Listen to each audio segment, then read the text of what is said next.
Salut camarades, bienvenue dans cette nouvelle vidéo. Aujourd'hui on va parler de sacs d'évacuation, mais de sacs d'évacuation dédiés aux enfants, jeunes enfants jusqu'à adolescents environ.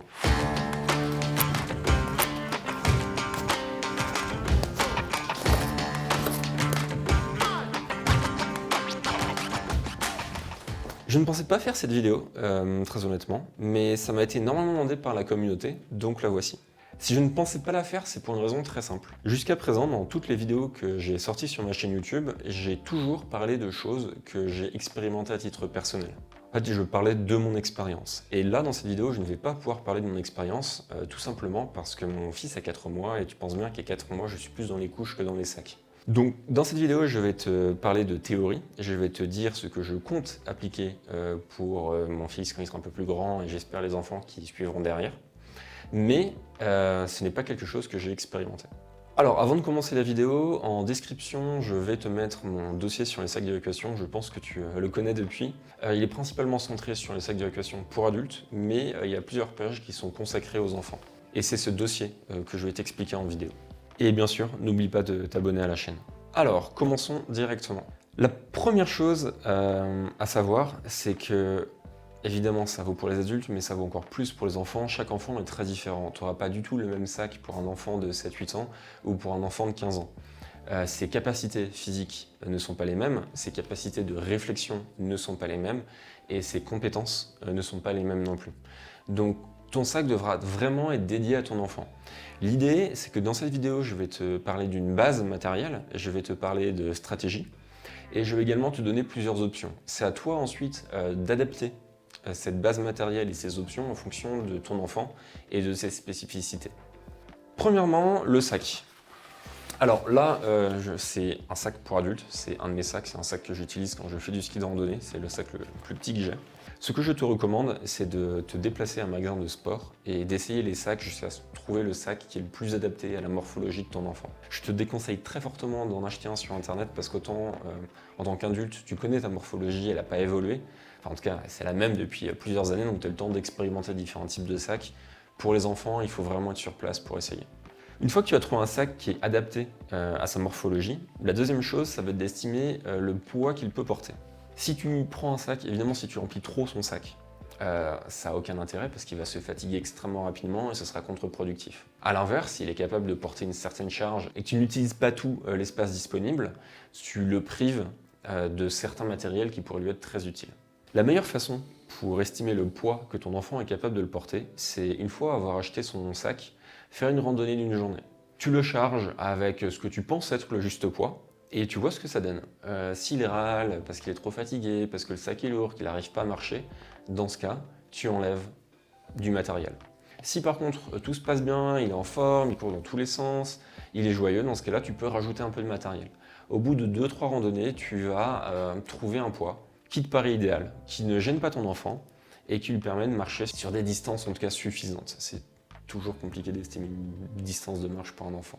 Par contre, ce que je te recommande fortement, c'est de prendre un sac très voyant. Là, j'ai un sac rouge, c'est pas mal, mais on pourrait faire encore mieux avec des bandes réfléchissantes. Si ton enfant se retrouve dehors, en pleine rupture de la normalité, c'est une situation qui est extrêmement critique et qui est d'autant plus critique pour lui que c'est un enfant et qu'il n'a pas forcément les mêmes capacités de réflexion qu'un adulte. Ce que tu veux, c'est qu'il soit le plus facilement repérable possible. Donc imaginons qu'un hélicoptère le recherche avec un grand spot. Plus le sac est réfléchissant, plus il est voyant, plus ton enfant a de chances d'être secouru. Si tu pars sur une optique très très forte, rupture de la normalité, avec des risques pour ta sécurité personnelle et celle de ton enfant, et que tu veux pas que son sac soit trop visible quand tu te déplaces avec lui, tu peux partir sur une pochette qui recouvre ton sac et qui le protège de la pluie. Et ça, tu peux, soit certains sacs en ont. Un sursac. Un sursac, voilà, c'est ça, merci Olivier. Donc un sursac qui lui peut être de couleur neutre, voire couleur camouflage. Comme ça, tu as les deux à la fois. La protection et la visibilité en cas de besoin. Ensuite, évidemment, prévois un sac de couchage.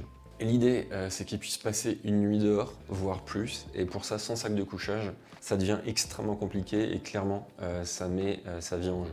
Donc un sac de couchage, moi je te conseille un minimum sac de couchage 10 degrés si tu habites dans une région très tempérée, genre sud de la France. Si, comme moi, tu habites en montagne, un sac de couchage 0 degré, ça me paraît être le minimum. Après, tu peux aussi changer de sac en fonction du climat. Je reprends mon exemple, l'été, un sac 10 degrés, ça va très bien pour un enfant ici. Par contre, l'hiver, là, je partirai carrément sur un sac moins 10. Une fois que le sac est bon, on va parler de l'eau. Alors, l'eau, je te recommande deux choses. Premièrement, soit une gourde, soit une bouteille d'eau. Là, j'ai pris une bouteille tout simplement. Mais tu peux aussi prendre une gourde adaptée à la taille et à la morphologie de ton enfant. Et dans tous les cas, je te recommande une gourde de filtration. Le fait d'avoir une gourde filtrante, ça permettra à ton enfant de pouvoir purifier toute l'eau qu'il trouve sur son chemin. Théoriquement, avec une gourde filtrante, il est capable de boire pendant des semaines en pleine nature sans aucun souci. Par contre, autant une bouteille, je pense qu'il sera capable de l'utiliser, autant une gourde filtrante, ça s'explique. Donc c'est là où on voit que c'est d'autant plus important pour un enfant que pour un adulte de s'entraîner au matériel. Lui mettre une gourde filtrante comme ça dans son sac sans rien lui dire, c'est complètement stupide. Ce qu'il faut lui dire, c'est lui expliquer concrètement comment ça fonctionne. Ok, alors pour boire, tu rabats cette partie-là, tu bois la paille, il faut bien aspirer sinon l'eau elle vient pas. Si tu as du mal à aspirer, tu peux appuyer pour que l'eau sorte. Ok, ensuite à l'intérieur, hop, il y a un filtre. Attention, le filtre, faut pas mettre n'importe quelle eau. Si tu mets une eau boueuse, tu vas encrasser le filtre. Donc mets plutôt de l'eau plus ou moins claire, voilà. Donc il y a toute une notion d'entraînement qui est extrêmement important pour les enfants pour qu'ils puissent être capables d'utiliser leur matériel dans une situation de stress. C'est pas du tout la même chose quand tout va bien et dans une situation de stress. Ensuite, pour la nourriture, là, moi, je suis parti sur environ 48 heures. Alors là, pareil, si tu as un ado de 15 ans ou un enfant de 7 ans, il mange pas pareil. Donc, il faut adapter à ton enfant. Alors, c'est de la nourriture un peu d'urgence qui se conserve très facilement. L'idée, c'est que tout ça, ça puisse rester 1 an, voire limite 2 ans dans ton sac, sans que tu aies besoin de vérifier tous les 2-3 mois s'il n'y a pas quelque chose de moisi. Donc moi, je pars directement sur du sec. Fruits secs, barres de céréales, chocolat, barres chocolatées, et puis barres énergisantes. C'est pas forcément très sain, mais dans une situation de survie, ça fonctionne très bien. Là encore, c'est bien de lui expliquer. Moi, par exemple, là, je prends toujours des sachets refermables. Il mange un bout, il referme, il fait un chemin, et puis il peut remanger après. Donc là aussi, c'est important de lui expliquer, en gros, comment optimiser sa nourriture. Une fois qu'on a vu couchage, eau et nourriture, il y a tout ce qui est vêtements. Alors, je t'ai pris pour l'exemple des vêtements de mon fils qui a 4 mois. Tu penses bien que si jamais ton enfant a la taille de rentrer là-dedans, il n'est pas capable de porter un sac. Mais c'est pour l'exemple. Alors, en vêtements, part sur un kit complet. Donc, pantalon, sous-vêtements, t-shirt, vêtements chauds et vêtements imperméables. C'est pour ça que je t'ai mis le ciré en haut. L'idée, c'est qu'il soit capable de se changer entièrement avec des habits secs et de rester à l'abri de la pluie. Ensuite, il va falloir parler de la lumière.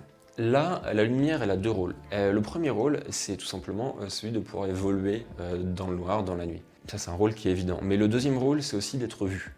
Imaginons que toute la famille doit évacuer la maison en urgence. Dans le stress, tout le monde s'éparpille dans la forêt aux alentours ou dans les rues aux alentours.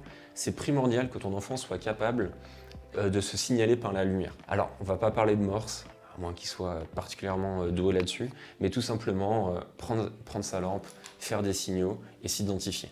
Ça aussi, c'est quelque chose qui s'apprend avant une évacuation. Pour moi, c'est très important d'avoir une frontale, tout simplement parce qu'une frontale, ça permet de faire des choses sans avoir une main bloquée par une lampe, mais ça permet aussi, une fois que ton enfant l'a sur la tête, de ne pas perdre. Dans le stress, s'il prend sa lampe dans la main et qu'il court dans les bois, il fait tomber sa lampe, il est paniqué, il court, il se retrouve tout de suite sans rien. Tandis qu'avec une frontale sur la tête, au moins il a ça sur la tête et ça l'évite de le perdre. Là, je pense que pour un petit enfant, c'est peut-être une frontale un peu lourde, je vais partir sur un modèle un peu plus bas. Ça, c'est des lampes que j'adore, c'est pas des lampes extrêmement puissantes, par contre, c'est des lampes à dynamo. C'est-à-dire que là, si jamais il n'y a plus de piles, ça fonctionnera toujours. Donc, avec ça, il peut s'éclairer pendant des semaines. Ça, en plus, ça s'achète chez Decathlon, je crois que ça vaut moins de 10 €, c'est franchement génial. Dans le côté détection, un sifflet, toujours très important. Toujours pareil, il est perdu quelque part, il veut signaler sa présence, un sifflet. Ça, c'est un truc qui est extrêmement intéressant, je vois pas la marque, mais tu peux trouver des équivalents, c'est un petit gadget phosphorescent. Ça s'attache sur un sac, comme ça. Et ce qui est très intéressant avec ça, c'est qu'évidemment, ça permet de voir le sac dans l'obscurité, mais ça permet aussi, si jamais tu cherches le sac avec une lampe, de le repérer plus facilement. Ça te permet aussi, si ton enfant marche devant toi, par exemple, d'être sûr qu'il est devant toi, dans l'obscurité, évidemment. Toujours dans le même esprit, un bâton lumineux. Alors ça, c'est très bien, sauf que c'est à usage unique. Mais ça, c'est des choses qui s'apprennent. Tu dis à ton enfant, si tu évacues, tu fais des signaux lumineux. Si tu pars dans une direction, tu laisses un bâton lumineux. Ou alors, tu attaches ton bâton derrière ton sac et tu marches. Ça, c'est des codes que vous devez apprendre entre vous et que tu dois l'entraîner à appliquer. Ensuite, pour finir sur le côté détection, tu as deux choses très intéressantes. Ça, c'est quelque chose qui est assez peu connu, mais très utile. Tu peux trouver ça sur Internet sous le nom alarme anti-viol. Ça coûte quelques euros, ça coûte vraiment pas cher. Alors, je vais te montrer comment ça fonctionne, tu vas tout de suite comprendre. Olivier, fais gaffe à ton casque. Peut-être, je sais pas niveau son, j'ai pas envie de te péter les oreilles. Ok, j'ai juste attendu qu'Olivier enlève son casque. Alors là, je mets ma main dessus pour étouffer le son, pour éviter de te péter les oreilles. Mais tu tires ça. Ça fait un son qui est extrêmement désagréable, qui sert à la base à repousser un agresseur. Évidemment, ça peut être utilisé comme ça, mais c'est aussi un très bon moyen de se signaler. Tu es perdu quelque part, ne serait-ce que même dans une foule, dans une situation un peu complexe, tu apprends à ton enfant à déclencher son alarme, et c'est un son qui est quand même très distinctif, et ben ça peut te permettre de le retrouver. Ça, c'est une lampe de LED sensor, pour pas les nommer, que j'adore, c'est très pratique, et ça fait à la fois lampe et alarme. Donc ça, c'est un très bon compromis. Par exemple, tu peux soit avoir 3 lampes, c'est peut-être un peu trop, soit remplacer une de ces 2 lampes par ça. Voilà pour la partie détection. Ça, c'est quelque chose qui est aussi extrêmement important. C'est une pochette de documents qui va permettre aux personnes qui vont retrouver ton enfant de te contacter toi. Donc là-dedans, tu auras une photocopie de ses papiers d'identité et ensuite toutes les informations nécessaires pour te retrouver. Donc numéro de téléphone, adresse, adresse postale, peut-être adresse email, peut-être numéro de téléphone de tes proches. Ça peut aussi être son numéro de sécurité sociale, ce genre d'informations. Ça, si jamais quelqu'un retrouve ton enfant, que ton enfant n'est pas en état de parler, tout simplement parce qu'il est trop jeune, peut-être parce qu'il est blessé, peut-être parce qu'il est choqué, ça permettra au secours de te retrouver rapidement. Et par exemple, dans le cas d'une catastrophe de grande ampleur, tu es en ville, il y a un tremblement de terre, c'est le chaos partout. Le fait que ton enfant ait ça va énormément faciliter les retrouvailles. Ce qui peut aussi être intéressant, c'est de mettre un jeu ou un doudou dans son sac, ou les deux. L'idée, c'est d'avoir un élément de confort qui va le rassurer. Si c'est un doudou, c'est en cas de problème, il peut le serrer contre lui. Si c'est un jeu, si jamais il se retrouve avec toi ou avec un de ses frères et sœurs, ça peut le permettre de jouer, d'oublier un petit peu ce qui se passe et de décompresser. Ensuite, un paquet de mouchoirs, toujours très utile. Ça peut être pour s'essuyer, ça peut tout simplement être pour aller aux toilettes, pour n'importe quoi, toujours très utile. Une couverture de survie. Si jamais, ça peut être utile pour l'isoler du sol quand il dort, ça peut être utile pour s'il a froid se mettre au-dessus de lui, ça peut être utile pour se signaler. Ça prend pas beaucoup de place, il y a énormément d'utilisations possibles, donc ça, toujours intéressant, surtout que ça coûte quasiment rien. Ensuite, s'il est capable de les utiliser, des pansements. Si tu as vu ma vidéo sur les sacs d'évacuation pour adultes, j'ai une trousse de secours qui est assez conséquente. C'est une trousse de secours que je transporte toujours avec moi. Par contre, pour un enfant, une trousse de secours comme ça n'a aucun sens. Un enfant de 7 ans, utiliser un garrot tourniquet, ça fonctionne pas. Donc, mais autant de choses de secourisme que tu peux, mais fais attention qu'il soit capable de les utiliser. Si tu as un pansement israélien, un garrot, si tu as des bandes hémostatiques, si tu as juste un pansement soufflant, mais s'il n'est pas capable de les utiliser, ça sert strictement à rien. Tu vas juste l'alourdir et rajouter de la complexité. C'est pour ça que là, je te montre uniquement des pansements. Ensuite, une pince multifonction. À choisir entre un couteau et une pince multifonction, je te recommande les pinces multifonctions, il y a plus de possibilités et ça prend à peu près la même place, le même poids. Par contre, là aussi, il faut que ton enfant soit capable de l'utiliser. Si dans le stress, il ouvre, il sort la lame et il commence à faire n'importe quoi et il se blesse lui-même et se plante dans la main, tu crées un suraccident et c'est clairement pas ce que tu souhaites. Donc si ton enfant est capable de l'utiliser, que tu l'as formé à l'utilisation et qu'il peut le faire en toute sécurité, c'est une très bonne chose. Et pour finir, un briquet. Toujours utile pour allumer un feu s'il est sa présence. Là pareil, s'il est capable d'utiliser un fire stick par exemple, ça peut être une bonne option. Mais là, tu as déjà une très bonne base. Là, ce que tu vois sur la table, c'est vraiment la base indispensable qui, à l'exception de la pince multifonction, peut être utilisée par à peu près tous les enfants à partir de 6, 7, 8 ans.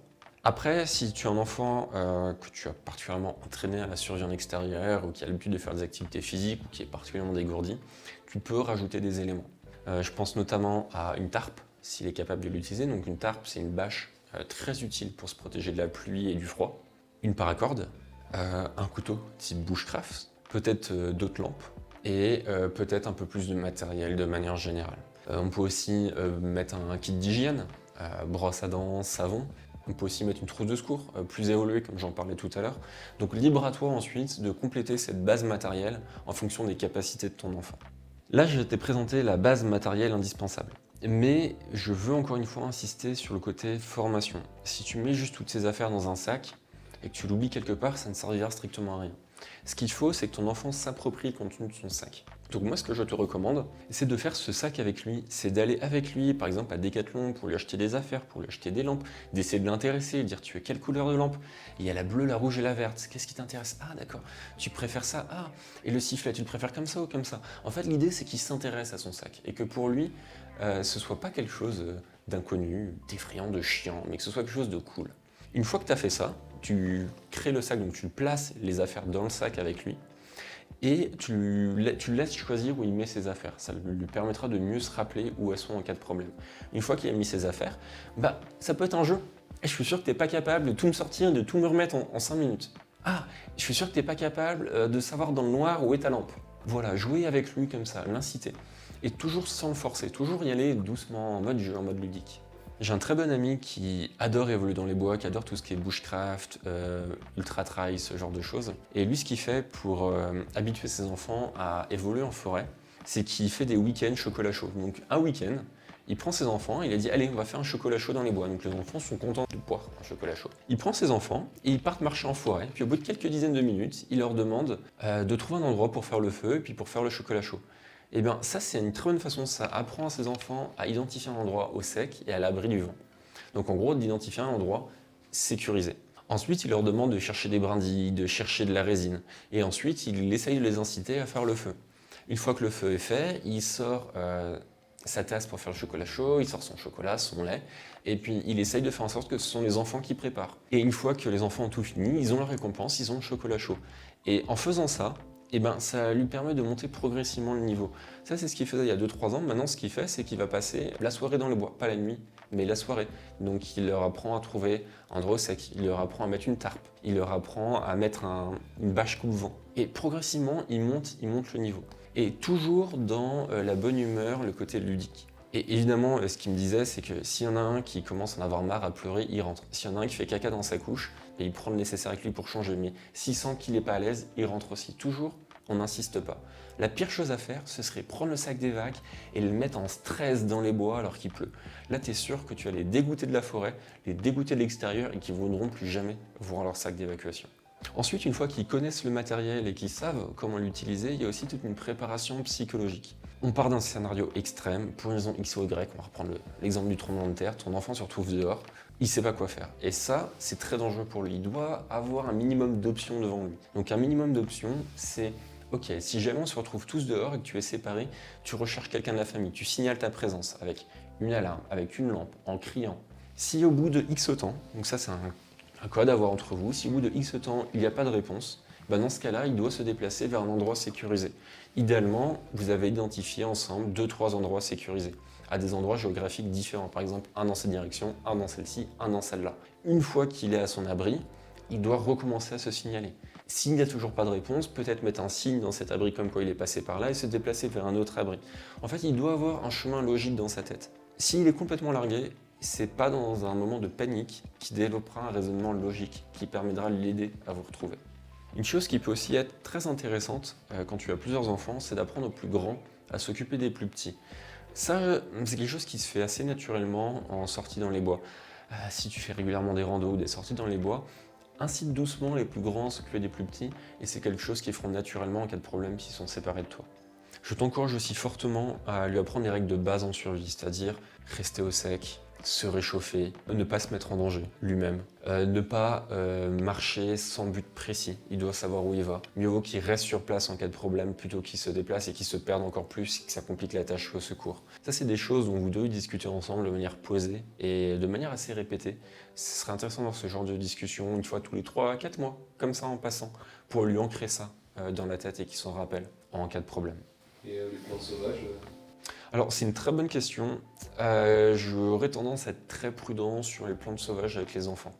Tout simplement parce que, à moins qu'ils soient très formés, j'ai l'impression qu'il y a plus de risques que de bénéfices. Donc si tu as régulièrement cueillir avec lui et que tu apprends les plantes sauvages les plus faciles à identifier, pourquoi pas, c'est une bonne idée. Mais par exemple, lui mettre un guide des plantes sauvages dans son sac et lui dire en cas de problème, regarde les plantes de ce livre et va les manger, ça me paraît assez dangereux. Alors, il y a assez peu de plantes sauvages toxiques, Par contre, les organismes des enfants ne sont pas forcément aussi résistants que ceux des adultes et j'ai l'impression qu'il y a plus de risques de suraccident que de bénéfices à faire ça. Après, à toi de voir en fonction, on va dire, de ta sensibilité sur le sujet, mais en tout cas, c'est pas quelque chose que je peux recommander à tout le monde. On approche de la fin de la vidéo. J'ai essayé de faire la vidéo la plus complète possible en te parlant de la base matérielle, de la préparation physique et de la préparation psychologique. Encore une fois, pour la première fois, c'est une vidéo qui malheureusement est assez théorique. C'est-à-dire que, je répète, mon fils a 4 mois, donc je n'ai pas expérimenté ça, mais je pense que je te donne des axes solides. Après, à toi de les tester au quotidien avec tes enfants et de le remettre en question si tu juges que c'est nécessaire. En description de la vidéo, je vais aussi te mettre un lien vers mon dossier cadeau sur les sacs de location d'urgence. Il y a une grosse partie sur les adultes, mais il y a aussi plusieurs pages qui sont consacrées aux enfants. Ça récapitule un petit peu ce qu'on s'est dit dans cette vidéo. Je vais également te mettre un lien vers une gourde filtrante comme celle-ci, si tu souhaites en acheter une. Personnellement, je suis assez fan de ce genre de matos. Et bien écoute, merci de m'avoir suivi et à bientôt camarades.